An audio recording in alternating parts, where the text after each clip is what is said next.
Nobody knows the trouble I've seen. Nobody knows but Jesus. Nobody knows the trouble I've seen.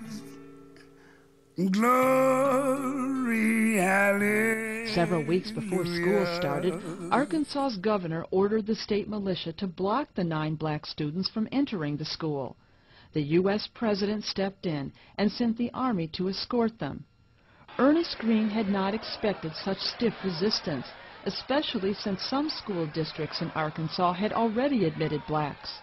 He says about 50 of the 2,000 white students began a reign of terror in the school hallways. In September of 1957, 9 brave black high school students stepped forth to be the first black students to go to an all-white school in Arkansas. These students want to go to a better school, use better school materials like books, and truly get a better education. But most of all, these students wanted to gain the respect from whites. They didn't get exactly what they wanted. In fact, they got the complete opposite. These teenagers were threatened as they tried to enter their new school.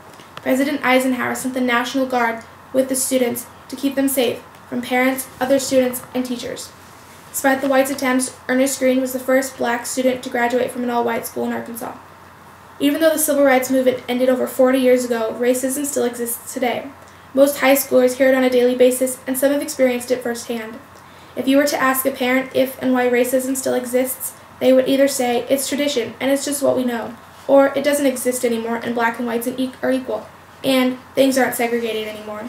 But the fact is, black and whites are treated the same, and there are places in the United States that are still segregated, like Mount Vernon, Georgia, and Montgomery County High School. This past year, and so many years before, they have had a segregated prom.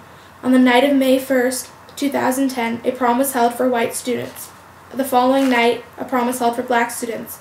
According to Harley Boone, a senior at Montgomery High School, a prom has always been segregated. There's always been 2 separate proms, and it's not that big of a deal around here. It's just what we know and what our parents have done for so many years. She says it doesn't matter about skin color. It's about how you present yourself. Black and whites have classes together and eat lunches together. If they can do this, why can't they spend one night together regardless of skin color? Harley Boone's mother, Anita Weaves, says, this community and this school system is fine the way it is. It's the way they've done it ever since the school system was opened and prom began. So it works for them. Why change something that works if it isn't broken? What Anita and her daughter don't realize is that some of the students are bothered by the way it's been done for so long. One student says, my best friend is white. She's in there. She's real cool. But I don't understand why she can be in there, but I can't. Another student says, the fact that I didn't get to go to prom with Kira was kind of hard for me, because she's my best friend. She's been there for me the past 4 years, and we don't get to spend our senior prom together. Her friend Kira says, my high school experience has been a great one, except for one night that I could only spend with people of the same race as me, and that would be prom night. It's hurtful if you think about how I go to school with you every day for 180 days out of the year. I sit next to you in class. We take the exact same notes. We use the same kind of pencil and paper. I sit beside you at graduation, but I can't go to prom with you for one night. Most high school students just want to hang out with friends and have fun. But what if you couldn't do that and you couldn't go to prom with them because of their skin color? After reading these articles and watching these clips, it seems like the racial divide in schools is caused by history and tradition. People think that things should be a certain way because things have been done that way for so long.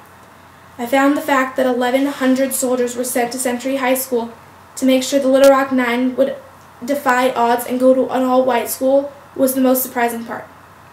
It wasn't fair. Colored kids had to go to schools with hand-me-down materials and buildings, while white kids went to a school with brand new things. The whites thought they could go through life without interacting with people of a different color. But in reality, everyone must integrate at one point.